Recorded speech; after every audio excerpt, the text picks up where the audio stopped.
একটা সময় গণতান্ত্রিক রাজনীতির ঘোর বিরোধী ছিলেন আপনি, এখন সেই গণতান্ত্রিক রাজনীতিতে ফিরলেন, কেন মনে হলো যে এই গণতন্ত্রের মাধ্যমেই দেশের মানুষের সেবা করতে পারবেন?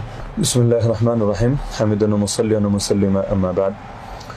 গণতান্ত্রিক রাজনীতির বিরোধী আমরা আগেও ছিলাম, এখনো আছি, চিরকাল থাকবো ইনশাআল্লাহ।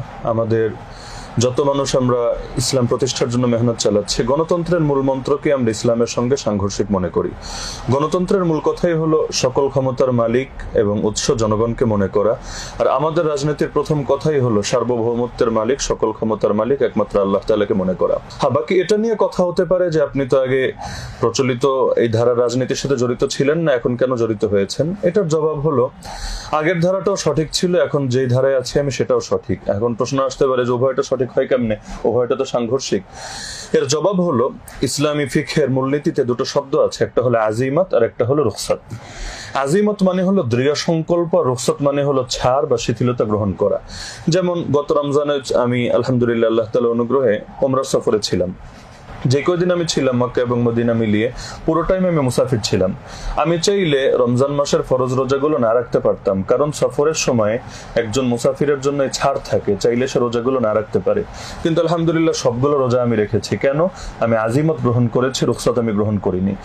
যান বাঁচানোর জন্য কুফরি কথা বলা পর্যন্ত জায়েজ আছে। আমরা সাহাবীদের জীবনে দুই রকমই দেখি, কেউ যান বাঁচানোর জন্য কখনো ওই জাতীয় কথা মুখে বলেছেন দিলের মধ্যে ঈমান ঠিক রেখে, আবার কেউ জান দিয়ে দিয়েছেন কিন্তু মুখ থেকে তারা এমন কোনো কথা বের করেন নাই যেটা ঈমানকে আঘাত করে।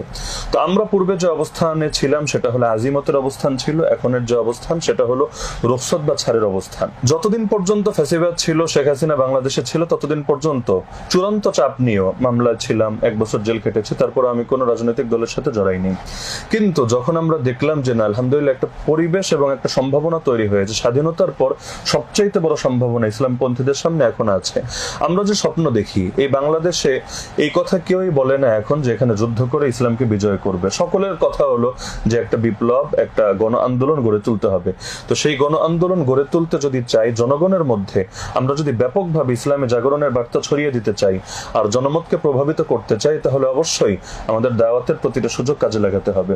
মূলত এখন প্রচলিত ধারা রাজনীতি সম্পৃক্ত হওয়া, নির্বাচনে আসা, এই সবগুলো হলো জনমতকে ইসলামের ব্যাপারে প্রভাবিত করার জন্য এবং গণ আন্দোলন গড়ে তোলার জন্য। তা আমার আগের অবস্থানকে আমি ভুল মনে করি না, এখনের অবস্থানকেও ভুল মনে করি না।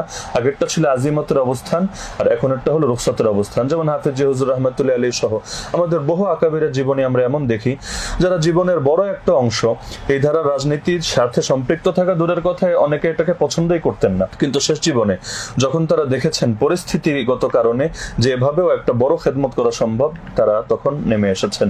ব্যক্তি স্বার্থ এখানে মুখ্য না।